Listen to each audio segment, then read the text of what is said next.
Hello everyone, welcome to நம்ம Hindi school.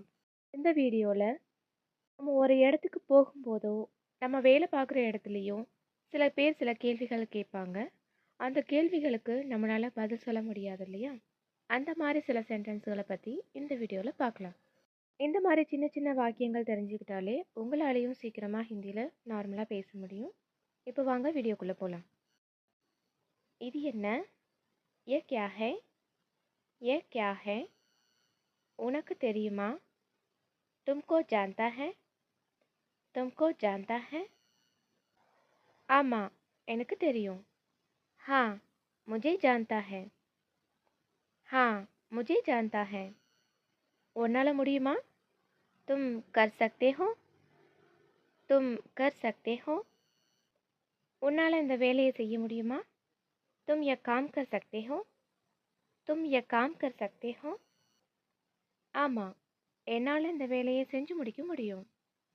हाँ, मुझे यह काम कर सकता हूँ. मुझे यह काम कर सकता हूँ. இதை ஒரு ஆண் சொல்வதாக இருந்தால் சக்தாகும் அப்படின்னு சொல்லணும். ஒரு பெண் சொல்வதாக இருந்தால் சக்திஹும் அப்படின்னு சொல்லணும். எனக்கு ஒரு உதவி வேணும். मुझे एक मदद चाहिए. मुझे एक मदद चाहिए. நான் உனக்கு உதவி செய்யவா? मैं तुमको मदद करूं? मैं तुमको मदद करूं?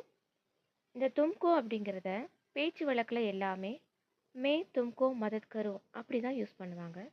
ஆனால் இயல்பாக இலக்கணப்படி பார்த்தோம் அப்படின்னா மே துமாரி மதத் கரும். மதத் அப்படிங்கிறது ஒரு பெண்பாலை குறிக்கக்கூடியது. தமிழில் நமக்கு பேசும் பொழுது எந்த வார்த்தையும் எந்த ரூல்ஸும் கிடையாது. ஆனால் ஹிந்தியில் சில வார்த்தைகளை இது ஆண்பால் அப்படின்னும் சில வார்த்தைகளை பெண்பாலும் அவங்க குறிச்சிருக்காங்க. ஸோ மதத் அப்படிங்கிறது பெண்பாலை குறிக்கக்கூடியது. அதனால் மே துமாரி மதத் கரும் அப்படின்னு சொல்கிறது இலக்கணப்படி சரியாக இருக்கும். இந்த வீடியோவில் இருக்க சென்டென்ஸ் எல்லாம் உங்கள் அன்றாட வாழ்க்கையில் மிகவும் பயனுள்ளதாக இருக்கும்னு நான் நம்புகிறேன். இந்த வீடியோ பிடிச்சிருந்தா லைக் பண்ணுங்கள், சப்ஸ்கிரைப் பண்ணுங்கள். தேங்க்யூ.